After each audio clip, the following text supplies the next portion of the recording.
bunchalik kelganda yaxshimisiz deb kutib olmaydi. Bugun ota-onalarga maktabimiz haqida qisqa savollar beramiz. Ko'ramiz, fikrlari qanday ekan. Rechibos maktabini nima uchun tanlagansiz? Bu bolamni bilimi saviyasini o'zgarishini sezilarli darajada bilganligim sababli men juda ham qiziqishim oshib, qolgan bolalarimni ham shunga tavsiya olib kelmoqchiman. Muomala madaniyatlari juda kuchli. Farzandimni bu maktabga berganimdan bag'oyatda xursandman, chunki farzandim bilimlarini yana shakllantiryapti. Undan tashqari tarbiyasi ham chiroyli bo'lmoqda. Rechibos maktabini viloyatda ko'p eshitganmiz, yaxshi taraflarini. Shunda berganman, egizaklarini berganman. Fatima Husan o'zlashi yaxshi. Hozir ikkinchi A sinfda o'qiydi.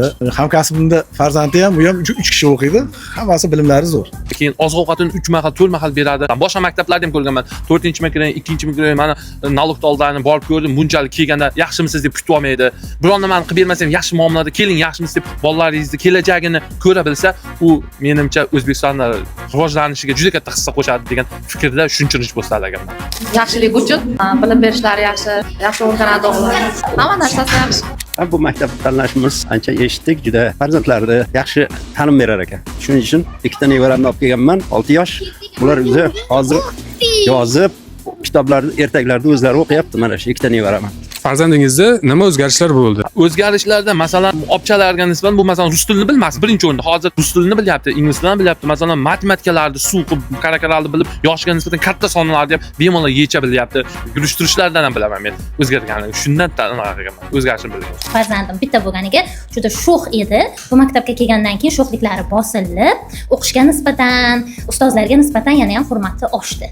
Farzandimda o'zgarishlar, zo'r o'zgarishlar bor. O'qishlari yaxshi hammasi. Juda kuchli bilim berilgani uchun hozircha yaxshi. Bilim darajasi yaxshi, til o'rganish yaxshi, mentallardan yaxshi bajaradi. Axloqlari juda yaxshi, kattani hurmatda, kichkinani izzatda qiladi, o'zlari kichkinalarni. Ingliz tilini ham yaxshi o'zlashtiryapti. Rechibos maktabini boshqa ota-onalarga ham tavsiya qilasizmi? Ha, qilaman degani bilan ish bitmaydi. Men qilganimda aytay, masalan o'zimning eng katta rahbarim, kadrni boshlig'iga, masalan o'zim bolam uchun zo'r o'zgarish bo'lgani uchun o'shani tavsiya qilganman. Keyingi bolalarimni ham o'zim olib kelmoqchiman. Chunki juda kuchli ta'limli shunaqa. Masalan boshqa maktablardan ko'ra shuni tavsiya qilaman. Rahmat sizga ham iliq fikrlaringiz uchun. Salomat bo'ling. Borda endi shu Rahmat sizga. bor narsani aytib. Yaxshi. Tavsiya etaman hammaga.